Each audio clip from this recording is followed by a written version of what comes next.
ქაბატონო ეთერ, თქვენ ფირუზადიაშვილის პირადად იცნობით, ხო? ისე ცნობა არ ქვია. ბავშვი ვიყავი ძალიან პატარა, როცა ხვდებოდი. და ხვდებოდი კი არა, მე კი არ ხვდებოდი. აი თუშებს ძალიან მოსწონდა მისი დაკრული სალამური და მე ხო მეცხვარის შვილი ვარ. და როცა მოდიოდნენ შვებულებით, მე მახსოვს, რომ რამდენჯერმე, ალბათ ორჯერ ან სამჯერ ესე დაბლიდან ავხედავდით ბავშვები, იყო ძალიან მაღალი კაცი და შეიძლება ეს მე ეხლა უკვე ვიცი, რომ მართლა მაღალი იყო და რაღაცა არანორმალურად მაღალი. ვერ ეტეოდა საწოლში, თურმე ბელა მიყვება ჩვენი თანამშრომელი, რომ ეგ ახმეტელები იცნობდნენ, იქ ნათესავები წყავდა და თვითონ იყო სოფელ ხორბალოდან.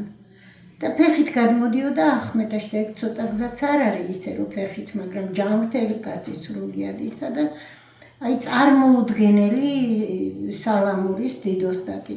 მაშინ ამდენს მე ვერ ხვდებოდი, უბრალოდ აი ხვდებოდი, რომ თუშურებს ძალიან კარგად უკრავდა.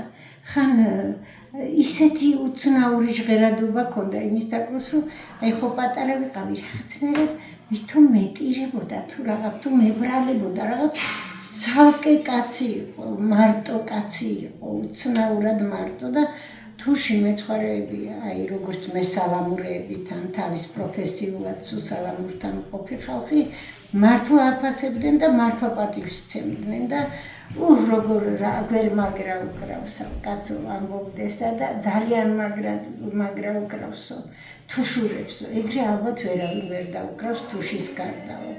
და თუშის გარდა მე ახლა არ მოვსწრები ვარ თუშმე სალამურებს, მამაც კი მოვსწრები ვარ რომ უკრავდა, მაგრამ ეს უკვე იყო აი მე რომ ვაკვირდებოდი უკვე დრო რო გავიდა გავიზარდე, უკვე იყო აბსოლუტურად სხვა რანგის ადამიანი, რომელიც ამისთვის დაიბადა.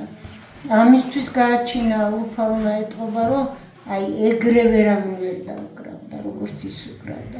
ეგეც შეიძლება გაზვიადებულია, ეხლა მე არ ვარ ხო ეთნომუსიკოლოგი, საკრავიერი რაღაც მუსიკის დიდოსტატი, ჩემი შეგრძნებებიდან გამომდინარე.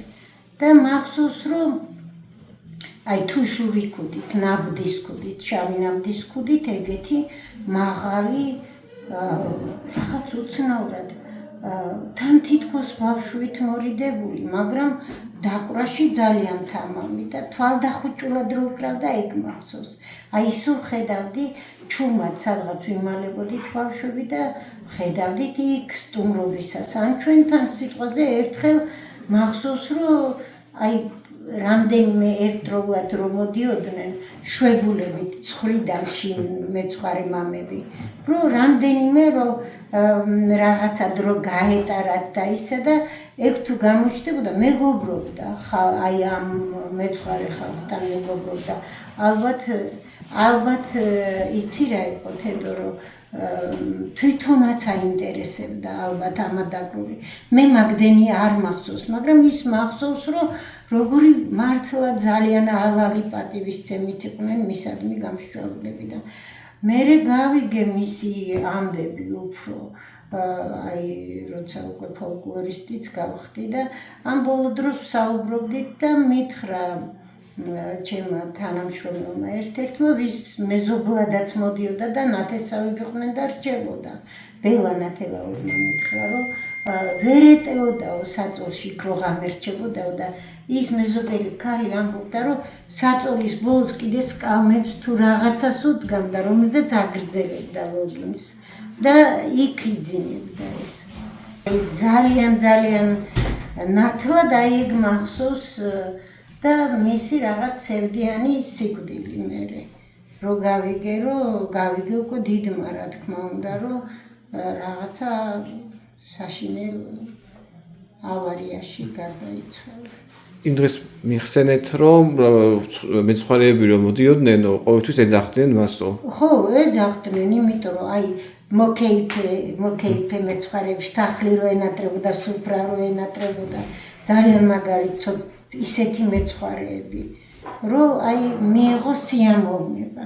ანუ ის თავის საკრავი, მეცხვარეების საკრავი ბოლომდე შეიტყბობდნენ და იცი რა, ამის საფასურად ის კი არ დადიოდა და ის კი არ როგორ თქვა მინდა, რამის კი არ იღებდა გასამრჯელოს, მაგრამ ესენი თავის მხრიდან ძალიან პატივს სცემდნენ და რაღაცა ის გუდის ყველი და რაღაცები მე მახსოვს რომ ასე დიდ ჩანთაში ჩაალაგეს და რო წაიყვანეს მანქანით გააყოლეს თვითონ აიღეს ამათ რომ ის შეურაცხყოფილი არ ყოფილიყო და რაღაც ძალიან ბუნებრივის რაც ქონდა ხორცი თუ ისა რომ მაინც ეს ბარში იყო ბარელი კაცი იყო და განააკლდა შეიძლება სულ არ აკლდა მაგრამ აი ესე ეგ ძალიან კარგად მახსოვს რომ ერთ წასვლას რაღაცა დიდი ჩანთით აი მთელი გუდის ყველი და რაღაცები ჩავდეს ახლა სხვა დროს არ ვიცი ეგეთი რამე მახსოვს ძალიან კარგად და ძალიან მადლობით და პატივისცემით რომ გაისტუმრეს და ის თვითონ იყო ძალიან ბედნიერი აი ეგ ვიცი რომ რანაირი ხალხი ხარ თუ ალალებიო ესე და ისა სიალალე მე ერთხელ დედას ვკითხე ალალ რა იკითხე და მითხრა რომ ძალიან სუფთაო და ძალიან კეთილია ალალიო მე არ ვიცი ბევრი ცხოვრება ვიცი აი რომ იყო გამორჩეული კაცი და სიმდიდრე იყო და სიმდიდრე არის ჩვენი ქვეყნისთვის იმიტომ რომ აბა დაუკრას ფირუსავით და ველოდები ვინც ამას იკვლევს და ეს თქვენ ახართ რომ რაც შეიძლება რომ მაქსიმალურად მოვუაროთ ამ მემკვიდრეობას და ეს უკვე დიდი ამბავია და ამისთვის ძალიან დიდი მადლობა. ახმეტისთვის მარტო არ არის სათამამო და დიდი სახელი ფირუზა ალიაშვილი არის მთელი ჩვენი ქვეყნისთვის დიდი სახელი. დიდი საგანძური. ამაში. უბრალოდ მადლობა ქალბატონო ეს. თქვენ მადლობა.